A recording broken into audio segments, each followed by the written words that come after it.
Csehov, a csinovnyik halála. Egy kiváló szép estén a nem kevésbé kiváló Iván Dmitrij Cservjakov, hagyatéki végrehajtó, a földszinti zsölje második sorában ült, és látcsövén keresztül gyönyörködött a konevii harangokban. Gyönyörködött, és a földi boldogság csúcspontján érezte magát. De hirtelen, elbeszélésekben gyakran találkozunk ezzel a hirtelennel.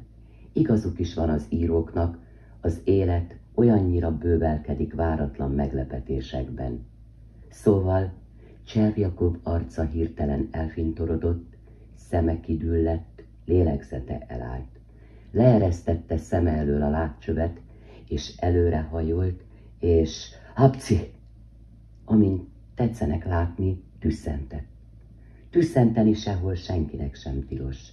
Tüsszent a paraszt, tüsszent a rendőrkapitány, sőt, némelykor még a valóságos, titkos tanácsos is. Mindenki tüsszent. Cservjakov nem jött zavarba, zsebkendőjével megtörülközött, és mint udvarias ember körülnézett. Nem zavarta meg valakit tüsszentésével. Ekkor azonban menthetetlenül zavarba jött. Észrevette, hogy a zsölje első sorában az előtte ülő öreg úr a kesztyűjével törölgeti a tarkóját meg a kopasz fejét, és valamit mormol hozzá. Az öreg úrban Cservjakov felismerte Brizsalov áramtanácsost, a közlekedési minisztérium tábornoki rangban lévő főtisztviselőjét. Ráprüszköltem, gondolta röstelkedve Cservjakov. Nem a főnököm, más hivatalban szolgál, de mégiscsak kínos. Bocsánatot kell kérnem tőle. Cservjakov köhécselt, felső testével előredőlt, és a tábornok úr fülébe sukta. Bocsásson meg, méltságos uram, leprüszköltem. Nem szándékosan tettem. De kérem, semmi az egész. Bocsásson meg, az Istenre kérem, igazán nem akarattal. Jaj, hagyjon már békén, kérem, ne zaklasson már. Cservjakov még jobban zavarba esett. Bambán elmosolyodott, és felnézett a színpadra. Nézett, de előbbi boldogsága nyomtalanul eltűnt. Nyugtalanság gyötörte. A szünetben odalépett Brizsalovhoz, egy darabig szaladt mellette, majd félénkségét leküzdve megszólította. Az imént leprüszköltem, méltságos uram, bocsásson meg. Én igazán, nem azért, hogy elég volt, rég elfelejtettem az egészet, és maga még mindig ugyanazt hajtogatja, szólt a tábornok, és türelmetlenül mozgatta alsó állkapcsát. Azt mondja, elfelejtette, a szeméből meg csak úgy árad a gyűlölet, gondolta magában Cservjakov, és gyanakodva pillantott a tábornokra. Beszélni sem akar velem. Meg kellene neki magyaráznom, hogy nem szánt szándékkal tettem, hogy ez a természet törvénye. Máskülönben még azt gondolja, hogy le akartam köpni. Ha most nem is gondolja, majd később eszébe jut. Cservjakov, miután hazaérkezett, előadta feleségének akaratlan udvariatlanságát. Úgy vélte, hogy az asszony igen könnyedén fogja fel a történteket. Előbb egy kissé megijedt, de amikor megtudta, hogy Brizsalov más hivatalban szolgál, mindjárt megnyugodott. Tudod mit? Mégiscsak menj el hozzá bocsánatot kérni, ajánlotta azután. Nehogy azt higgye, hogy nem tudsz jó társaságban illően viselkedni. Éppen erről van szó.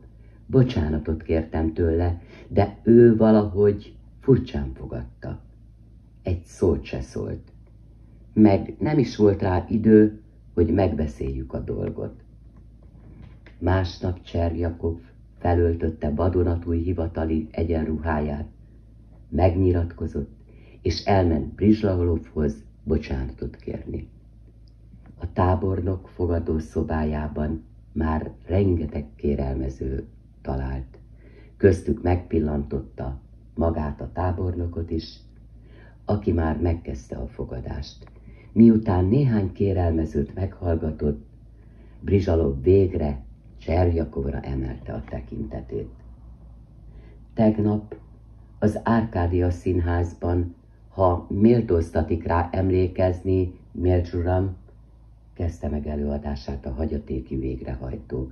Tüsszentettem, és véletlenül lefrücsköltem. Bocs, hát ez meg miféle? Ilyen semmiséggel zaklat? Tessék, mit akar? Fordult a tábornok a soron következő kérelmezőhöz. Szóba se akar állni velem, gondolta Cserjakov elsápadva. Vagyis haragszik. Nem, ezt nem hagyhatom ennyiben. Meg kell magyaráznom neki. Amikor a tábornok az utolsó várakozóval is végzett, és megindult a belső szobák felé, Cserjakov utána vetette magát. Mélcs uram, mortyogta, ha zaklatni bátorkodom a méltságos urat, ez kizárólag a bűnbánat érzéséből fakad. Hiszen nem szánt szándékkal tettem, ezt méltóztatik tudni. A tábornok bosszús arcot vágott, és lemondóan legyintett. De hiszen ön csúfolódik velem, tisztelt uram, recsegte, és eltűnt az ajtó mögött.